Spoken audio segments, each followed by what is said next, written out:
Magandang gabi, ako si Dexter Ganibe. Ako naman si Meiji Cruz. Sama-sama nating tutukan ang mga galaw at desisyon ng ating mga politiko. Na may epekto sa ating mga Pilipino. Ito ang Politico Nightly. Pagdinig ng Senado sa mga anomalya sa flood control projects ng gobyerno na puno ng mga pasabog na pahayag. Pero, kumusta nga ba ang galawan ng mga politiko at mga personalidad na sangkot habang nakabreak ang sesyon? Usap-usapan din ang mga revelasyon ng sinasabing tauhan ni Ako Bicol Party List Zaldico na si retired Master Sergeant Orly Guteza. Sino nga ba si Orly Guteza? Sa Politico on the Spot, makakakwentuhan natin ang tinaguriang Kuya Mayor ng Gumaca, Quezon.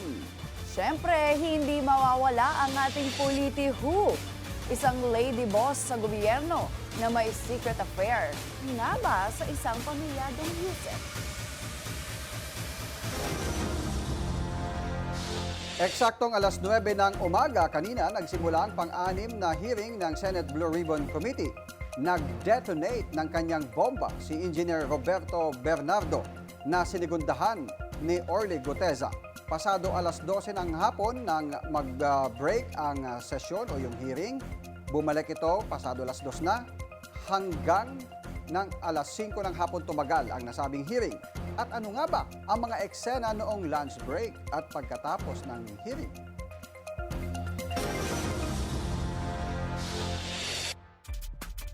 Lunch break na nga. Lunch break yan. O yung mag-asawang Diskaya at yung kanilang mga aide, mga ang sarap ng assistant kain. nila. Sila lang yung naiwan dun sa loob ng session hall ng Senado. The rest ng mga guests at mga politiko, mga senador, lumabas at sa labas na kumain. Sila dyan na. Yan, Para siguro mag-save time na, save time ng energy Oo, din. hindi sila nakihalubilo sa ibang ano. Ayan bang pagka-index ay galing yan sa Served yan. Senado? Served yan mula ng sa Senate. Oo. At Ayan. mukhang kompleto naman at maraming Complete meal ulam. siya. May gulay, Oo. may prutas, may panghimagas, at may O, kanin. proper meal, Proper meal kumbaga. talaga siya. Oo. At least may gana pa. Kumain. After ng break ay nagtuloy yung session alas 2 nga ng hapon. At tumagal ito pasado alas 5 na. At nung matapos na, eto naman yung eksena. Ayan. Yung mga makikita nyo sa video, yan, si Engineer Henry Alcantara, kausap niya itong si Curly at si Sara Diskaya, na mag-asawa. Yan ay yung kanyang, dati di ba, parang pag nakikita natin sila sa hearing, parang hindi sila magkakakilala. Oo. Pero yan, pag naka-break time o pauwi na, nag-uusap-usap yan. Oo. Tinapik Magkakilala pa nga ba ni- sila? ni- Diyan lang ba? Yung tanong, diyan lang ba sila nagkakilala o matagal na silang Oo. magkakilala? Kita naman natin, tinapik din ni Sara Diskaya si D.E. Henry Alcantara, no, na parang magkakilala sila. Oh, at si Body D.E. sa- Alcantara, hindi na niya kinain yung kanyang malamang ano yan, Take home merienda, na. take home na. Tinake home na lang niya. Dahil diretso din naman siya sa baba eh. Doon na siya nakadetine, di ba, sa Senate. Oo, oo. Nag-Sharon na nga raw. Nag-Sharon si na siya. Henry Oo. Alcantara. Diba? Ayan. Eto pa, meron pang iba, yung mga ibang politiko na kinausap naman si ito si Alcantara, yan. At si Senator Kiko Pangilinan, Yan, si Kiko nag-uusap Pangilinan. sila. Oo, mukhang okay naman din. Kasi nung, Oo. yung si Kiko kasi, si Senator Kiko kasi ang ano, kabilang sa mga huling nagtanong at natanong niya yung mga proyekto naman para dun sa pang-agrikultura. At ayan, another video naman, eto, si Senator Marcoleta kausap si Orly Guteza. Ayan, Oo. hindi natin na Na masyado sinasabi marinig. na the surprise. Yan yung surprise witness niya na Oo. nung kahapon niya lang na-meet actually. Oo. Ang nagpakilala sa kanya si Mike Defensor. Ang nagsabing haharap siya at magbibigay ng sinumpaang salaysay. Tuluyan na ngang inilaglag ng sarili niyang empleyado si Ako Bicol Party List Zaldico kaugnay sa isyu ng korupsyon. Sa Senado, ikinuwento ni Orly Guteza kung paano umano dinadala kay dating House Speaker Martin Romualdez ang male-maletang pera. Pero sino nga ba si Orly Guteza? Sa nakuhang resumes ng Bilyonaryo News Channel, tubong masbate si Guteza. Nagtapos ng BS Criminology sa St. Ferdinand College, Iligan, Isabela at isang retired personnel ng Philippine Marine. Sa kanyang work experience, lumitaw na bago siya magtrabaho kay Kong Zaldi, naging VIP security siya ng mga government offices tulad ng Bureau of Customs, Office of the Vice President, Bucor, at Presidential Communication Operation Office. Samantala, pinabulaanan naman ni Attorney Pichi Rose Espera ang pagnotaryo sa ipinakitang affidavit ni Orly Guteza sa Senado. Ayon kay Espera, falsified and unauthorized ang pirmang makikita sa nasabing dokumento. Nananawagan rin siya na i-delete ang mga post sa online kaugnay dito. Sa pagbabalik ng Politico Nightly, makakausap na natin ang kuya ng bayan na si Gumaca, Quezon, Mayor Webster Letargo. At sa Politico Good Vibes, Navotas Congressman Toby Chanco huli kam ang inis sa kulitan ng kanyang mag-ina.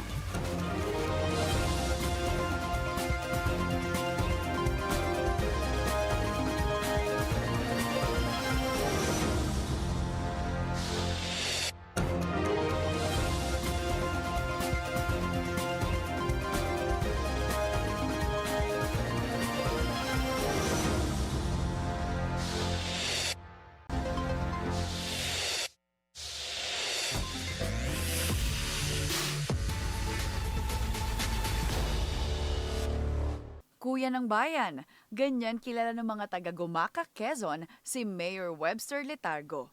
2019 nang pasukin niya ang pagiging alkalde.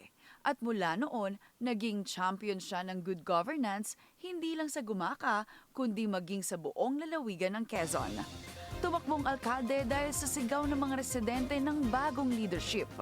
Sa 3 termino niya, marami na rin daw napatunayan si Mayor Letargo.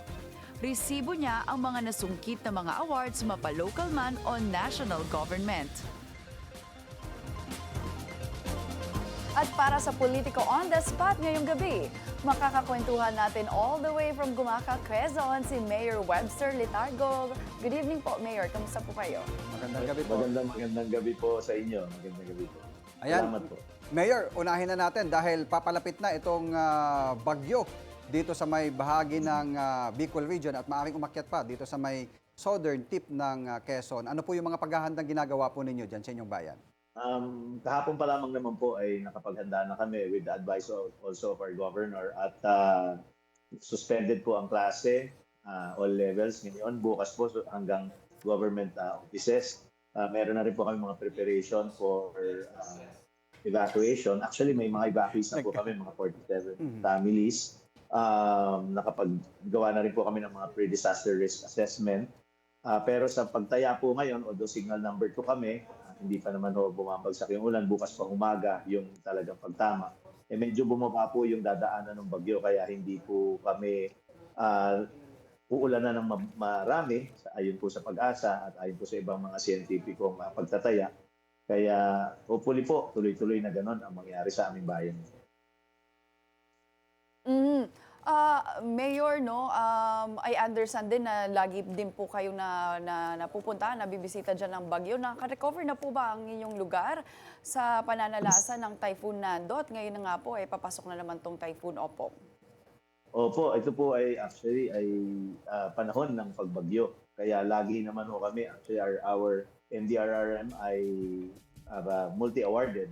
We are fully functional ang aming MDRRM and we're trying to reach po yung beyond compliant at para ho talagang mas handang-handa kami na meron na ho kaming emergency operating center at mas madali ho kami makakaresponde. Yung nakikita niyo mga pagbahang ganyan, yan po ay amin pong pinipilit masolusyonan. Meron po kaming paaralan na para siyang catch basin ng tubig.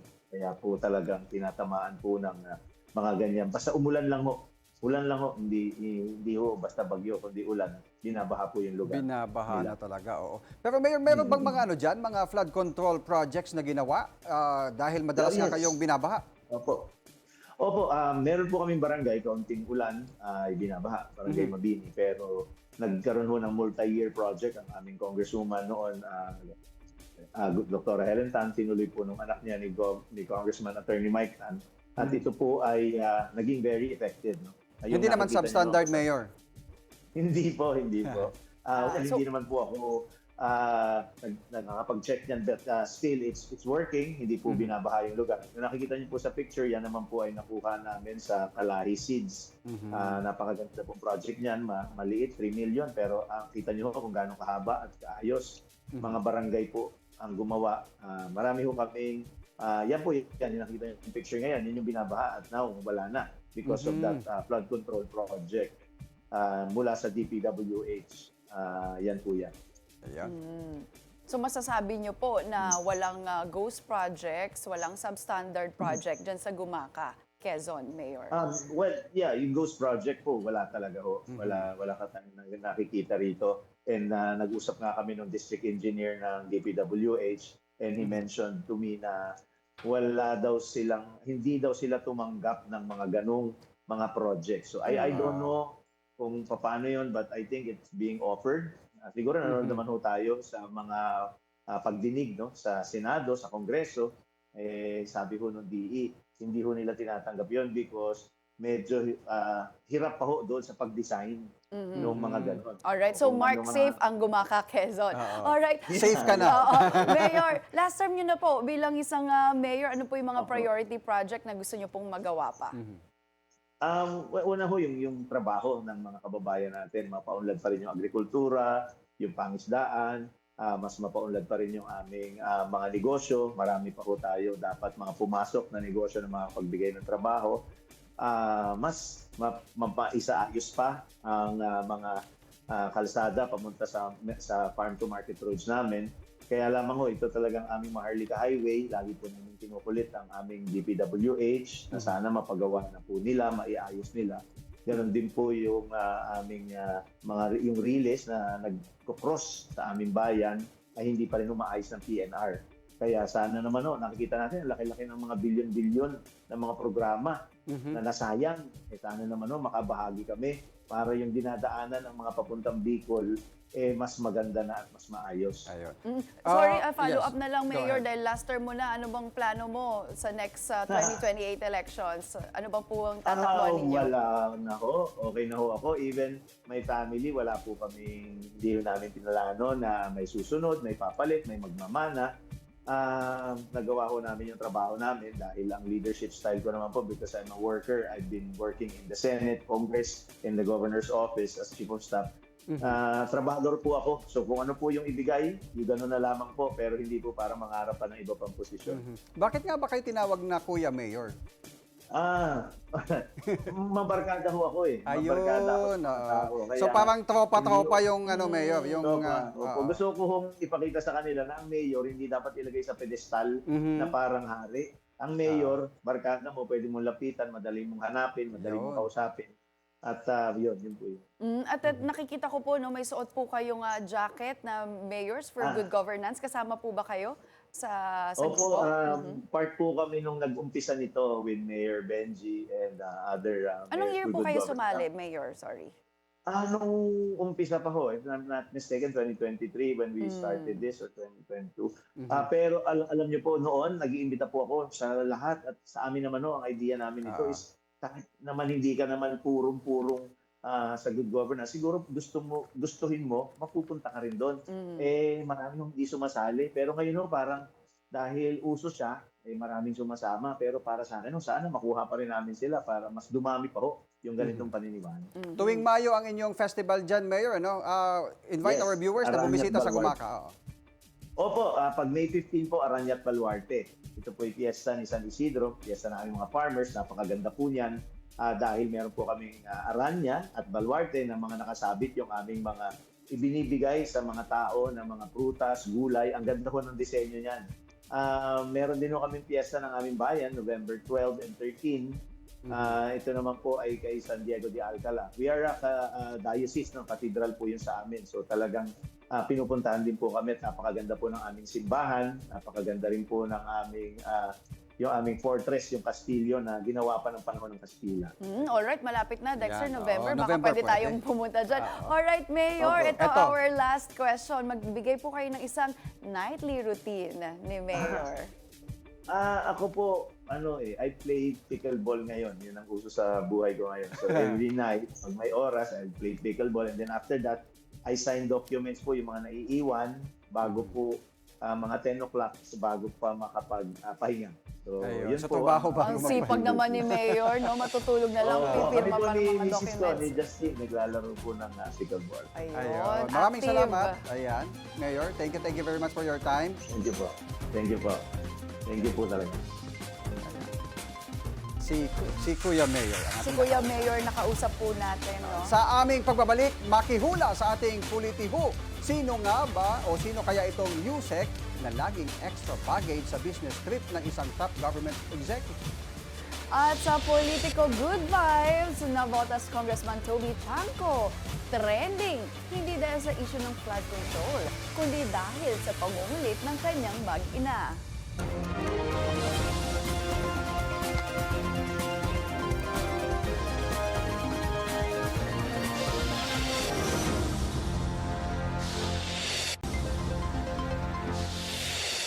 Politiho time na.